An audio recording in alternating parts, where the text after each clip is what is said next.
Sal Cincotta, and welcome to the 2-Minute Critique. Every week, we're going to do 2 minutes per image to help you become a better photographer, make improvements, and learn from the mistakes of others. So let's get going here. First image up. So let's just start with the simplicity here. This is a potentially great landscape image, and we ruined it by introducing a human to this. And so that's part of the problem here.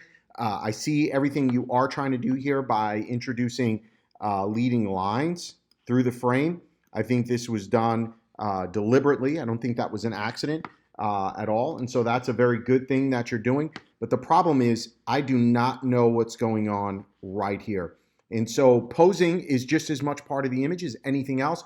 And so right now there's so many things left unsaid here in this particular image. Why is she holding her hat?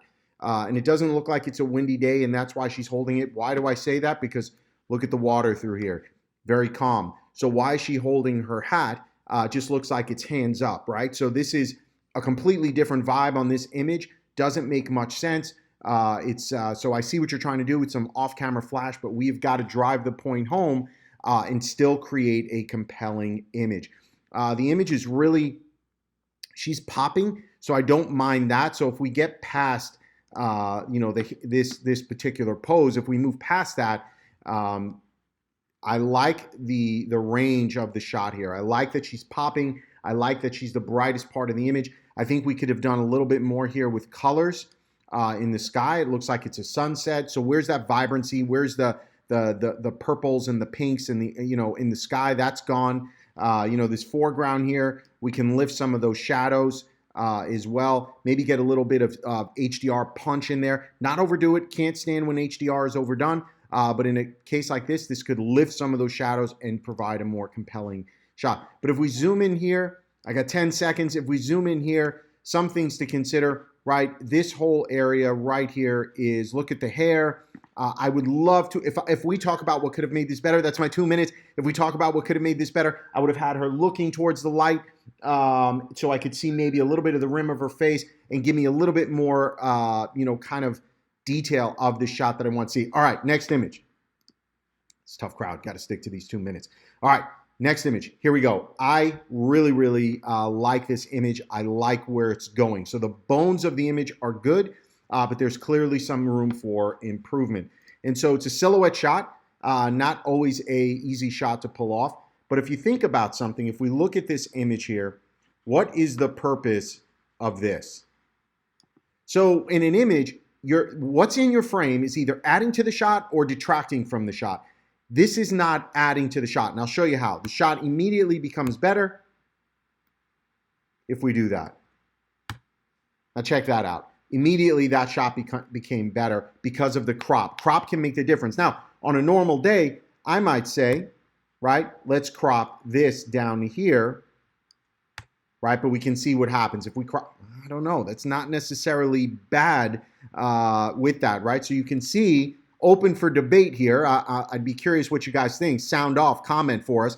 But this area up in here does become a little bit of a distraction. So I know why you probably left it, because of that sun flare leaking in, but your eye will always go to the brightest part of an image. And right now, my eye just keeps getting lost up in this area here. And what ends up happening in here is this becomes its own image, right? So if we zoom out a little bit, we can see this hard horizontal line, okay, really does become a barrier to making my way to the subject, right? This hard horizontal line, I have trouble getting down to here, which is ultimately where you want me to be. So how do we fix that?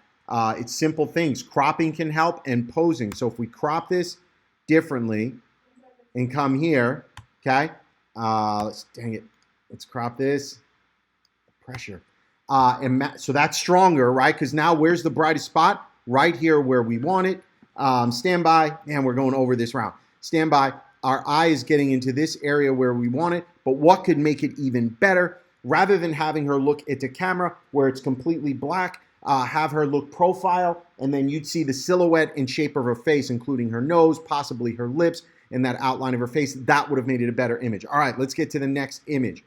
All right, so here we go. We've got what looks to be like a fashion or senior image. definitely like it, but let's put some of our principles to the test here. Eye will typically go to the brightest, your eye will typically go to the brightest part of the image. Where is that? Well, right now, that is right here, and that is right here.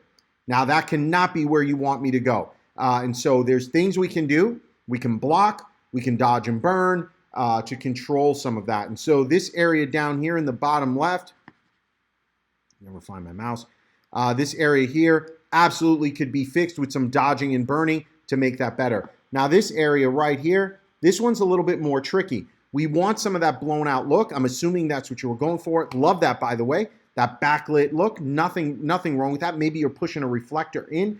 That's also nothing wrong with that either. But here's the thing. You could have made a better decision as the photographer. See this gap right here? This gap right here? What I do in those situations is I change my perspective. It's called blocking. In the world of filmmaking, it's blocking. And so you could have moved a little bit or moved her, but she looks like she's probably in the right spot. You could have moved a little bit and had her head right in this gap. And if you would put her head right in that gap, you would have filled one of the brightest parts of the image with her face. It would have driven us there. We still would have had that sun flare, camera right coming through, and that would have made a better image. Some other just little nitpicky things. Fill this area here with your with Photoshop, and then of course let's vignette a little bit to drive us right to her. Foot doesn't bother me as much. I know a lot of people start having meltdowns with wide angle lenses. The foot doesn't bother me as much. It's bigger in frame, of course, but this feels a little bit more high fashion. Maybe it was a wide angle lens. One last piece of advice here. This hair, open it up. Stop having her look like, right, she's Bigfoot. That's not what we want. Open that up a little bit. Give us more there. I got to get to the next image. Let's go. Last image. Here we go. All right, where do we start on this image?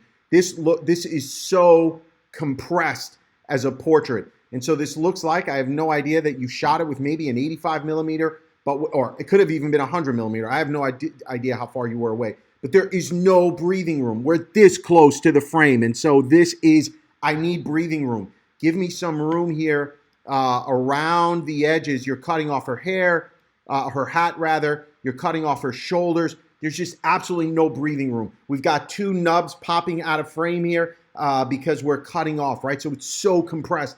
So that's the first thing we can do here. The expression, the eyes, I'm not going to nitpick on that too much. Let's get into some things that can a little be controlled. She's happy. She's pleasant. I like going cross, meaning I don't like doing this, right? I don't like everything going one way. I would do things like this, right? I like angles in the body. And so here we've got everything going one direction. I like creating angles, S-curves in the body. That's my preference. It makes it more interesting. It drives your eye through the frame.